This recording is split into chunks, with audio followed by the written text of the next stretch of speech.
नमस्ते विद्यार्थी मित्रांनो, मी आहे भिसे सर आणि तुमच्या सर्वांचं मनपूर्वक स्वागत आहे आपल्या भिसे सर यूट्यूब चॅनलवरती। सर्वप्रथम डिप्लोमा फर्स्ट इयरमध्ये ॲडमिशन मिळालेल्या सर्व विद्यार्थ्यांचं आणि त्यांच्या पालकांचं हार्दिक स्वागत आहे। बघा विद्यार्थी मित्रांनो, डिप्लोमा प्रोसेस जवळपास आता कंप्लीट झालेली आहे। काल थर्ड राऊंड प्रोसेस कंप्लीट झालेली आहे। फोर्थ राऊंड जो आहे तो 8 ऑगस्टला होणार आहे। आता भरपूर विद्यार्थ्यांचे मला मेसेज कॉल येत आहेत, पालकांचेही मेसेज कॉल येत आहेत की सर विद्यार्थ्यांचं कॉलेज नेमकं कधी सुरू होईल।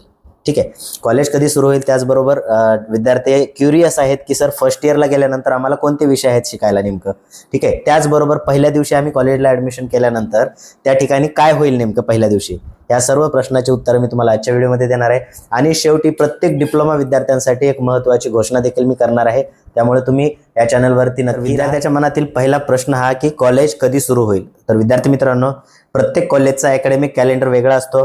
ॲडमिशन प्रोसेस झाल्यानंतर आणि रिपोर्टिंग झाल्यानंतर प्रत्येक कॉलेज स्वतःचे क्लासेस सुरू करण्याची तारीख जी आहे ते पब्लिश करतं। ते कुठे पब्लिश करतं, तर त्यासाठी तुम्हाला तुमचा कॉलेजचा व्हॉट्सअप ग्रुप बनलेला असेल तो ग्रुप चेक करायचा आहे, किंवा कॉलेजची वेबसाईट चेक करायची आहे, किंवा तुमचा जो नोटीस बोर्ड आहे कॉलेजचा तो चेक करायचा आहे। आता सर तुम्ही असं सांगा की सर कधीपर्यंत कॉलेज सुरू होतील। तर बघा विद्यार्थी मित्रांनो, मोस्ट ऑफ द कॉलेजेस जे आहेत हे थर्ड राऊंड झाल्यानंतर सुरू होतात, म्हणजे 3 ऑगस्ट पासून बरेचसे कॉलेजेस जे आहेत ते स्टार्ट होत आहेत।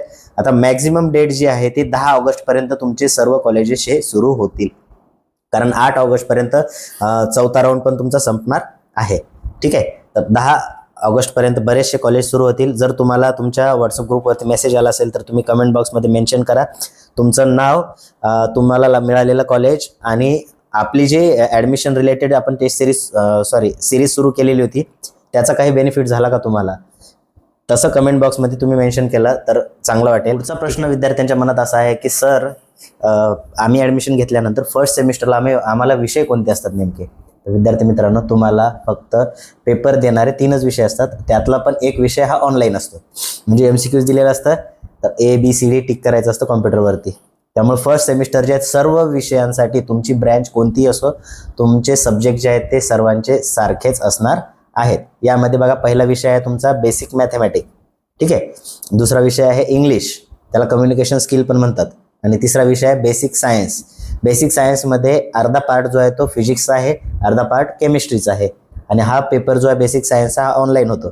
ठीक आहे, त्यानंतर प्रॅक्टिकल विषय आहे जसं की योगा अँड मेडिटेशन आहे, वर्कशॉप आहे तुमचं इंजिनिअरिंग ग्राफिक्स आहे, हा ड्रॉइंगचा विषय आहे, आणि फंडामेंटल ऑफ ICT हा विषय आहे। सर्व ब्रँचसाठी विषय कॉमन आहेत, त्यामुळे तुम्ही घाबरून जायची गरज नाही आहे। पहिल्या दिवशी या चुका टाळा, उशिरा जाऊ नका, मोबाईलचा वापर कमी करा। ठीक आहे, टीचर्सना प्रश्न जर विचारायचे असतील तर त्यांना घाबरू नका, तुम्ही निसंकोचपणे तुम्ही विचारा, नवीन मित्र बनवा।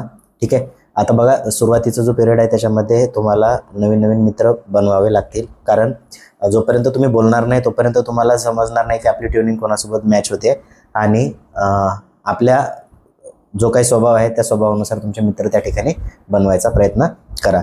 ठीक आहे, मित्र चांगले बनवा। ठीक आहे, रेग्युलर अटेंडन्स जी आहे ती महत्त्वाची आहे। 75% कमी अटेंडन्स असेल तर विद्यार्थ्यांना डिटेन केलं जातं। डिटेन म्हणजे काय, तर त्या विद्यार्थ्याला परीक्षा पण देता येत नाही, प्रॅक्टिकल पण देता येत नाही, त्या विद्यार्थ्याला 6 महिने घरी बसावं लागतं, है ना। त्यामुळे ते जर टाळायचं असेल तर 75% अटेंडन्स आवश्यक आहे। ओके, तर पहिल्या दिवशी तुम्हाला ह्या गोष्टी टाळायच्या आहेत। तसंच कॉलेजचे काही नियम असतात बघा, ते नियम तुम्ही समजून घ्यायचे। कॉलेज तुम्हाला असाइनमेंट वगैरे देत असतं, त्याचा फॉलो करायचा। सर्व गोष्टी मी डिटेलमध्ये नंतर तुम्हाला सांगेल। तर बघा विद्यार्थी मित्रांनो, तुमच्यासाठी एक आनंदाची बातमी ही आहे की येत्या 9 ऑगस्टला आपण भिसे सर एज्युकेटर ॲपवरती कोर्स लॉन्च करतो आहे डिप्लोमा फर्स्ट इयरच्या विद्यार्थ्यांसाठी। तर त्या कोर्समध्ये हा कोर्स जो आहे तो ऑनलाईन असेल, आणि तो असेल भिसे सर एज्युकेटर या ॲपवर। त्यासाठी तुम्हाला ॲप डाउनलोड करावं लागेल। ॲप डाउनलोड केल्यावर तुम्हाला 9 ऑगस्टपासून काय काय मिळणार आहे, तर बघा, त्या ठिकाणी तुमचा जो बेसिक मॅथमॅटिक्स आहे त्याचे ऑनलाईन लेक्चर्स होतील। ठीक आहे, त्यानंतर इंजिनिअरिंग ग्राफिक्स जो विषय आहे त्याचे पण तुम्हाला लेक्चर मिळतील। बेसिक सायन्स हा जो ऑनलाईन विषय आहे त्या ऑनलाईन विषयाचं सविस्तर मार्गदर्शन मिळेल। त्याचबरोबर त्या ऑनलाईन जो पेपर आहे तुमचा, तो पेपर कसा होणार त्या पॅटर्नमध्ये तुमची टेस्ट सिरीज तुम्हाला मिळेल। पेपर कसे सॉल्व करायचे त्यावरती तुम्हाला खूप सारे टेस्ट सिरीज मिळून जातील, मग त्याचा बेनिफिट तुम्हाला फायनल एक्झाममध्ये होईल। त्याचबरोबर तुम्हाला जवळपास सर्व सब्जेक्टच्या नोट्स मिळतील। नोट्स PDF फॉर्ममध्ये मिळतील, ते ॲपवरती तुम्हाला दिसतील. त्यानंतर MSBTमध्ये प्रिव्हियस इयरला विचारणारे IMP क्वेश्चन्स किंवा मागचे क्वेश्चन पेपर जे आहेत ते पण तुम्हाला त्या ठिकाणी मिळतील. ओके, तर MSBT पॅटर्ननुसार तुम्हाला प्रॅक्टिकल एक्झाम कशी होईल त्या सर्व गोष्टीचं तुम्हाला गायडन्स त्या ॲपवरती होईल. त्यामुळे तुम्ही ॲप डाउनलोड करून ठेवा. घर बसल्या तुम्हाला सर्व काही मिळेल. यामध्ये बघा पालकांसाठी पण असं आहे की ॲप पालक पण डाउनलोड करू शकतो, मुलगा पण. जर तुम्ही कोर्स परचेस केला तर मुलासाठी ॲक्सेस वेगळा राहील, पालकांसाठी ॲक्सेस वेगळा राहील. त्यानं काय होईल तर पालकांनाही समजेल की आपल्या मुलांना काय प्रोग्रेस केलेली आहे आणि ते तुम्हाला बेनिफिशियल राहील. ठीक आहे, आय होप तुम्हाला समजलं असेल. आणखी एक महत्त्वाची गोष्ट बघा, मागच्या वर्षीचा अनुभव हा सांगतो की मागच्या वर्षी जवळपास बघा काहीतरी आमच्या डेटामध्ये 63 विद्यार्थ्यांची स्कॉलरशिप रिजेक्ट झालेली आहे. कशामुळे तर त्यांनी चुकीचा फॉर्म भरला होता आणि त्यांची स्कॉलरशिप येऊ शकलेली नाही. आता तुम्हाला माहिती आहे की मुलींना फ्रीमध्ये एज्युकेशन आहे, तर त्यांची ट्युशन फी गव्हर्नमेंट देणार आहे. पण केव्हा देईल, जेव्हा तुम्ही स्कॉलरशिपचा फॉर्म भराल तेव्हाच ती स्कॉलरशिप कॉलेजला भेटेल. जर तुम्ही भरला नाही तर तुम्हाला ओपनची फी द्यावी लागेल. SC कॅटेगरीची मुलं त्यांना पण फी घेतली आहे का कोणती नाही, बट कॉलेजला ती फी मिळत असते स्कॉलरशिपच्या फॉर्ममधून. म्हणून स्कॉलरशिप फॉर्म भरणं खूप महत्त्वाचं आहे सर्व विद्यार्थ्यांसाठी. ओपन कॅटेगरीची जरी मुलं असली, तुमचं उत्पन्न 8 लाखाच्या आतमध्ये असेल तरी तुम्ही EBCचं फॉर्म भरू शकता. तुमची फी जी आहे ती अर्धी होऊन जाणार डायरेक्टली. ठीक आहे, तर ही स्कॉलरशिप फॉर्म फिलिंग ही प्रोसेस जी आहे ही पूर्ण आपण ॲपवरती ऑनलाईन ही करतोय, ज्यामध्ये तुमचा स्कॉलरशिपचा फॉर्म जो आहे तो अचूक भरून देण्यात येईल. आमची जी टीम आहे, एक्सपर्ट टीम आहे, ही तुमचा फॉर्म भरून देईल.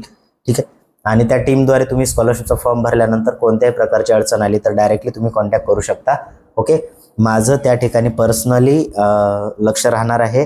त्यामुळे तुम्ही बिंदास राहायचं. ॲपवरती स्कॉलरशिप फॉर्म फिलिंग जेव्हा सुरू होईल तेव्हा ते पोर्टल लॉन्च होईल.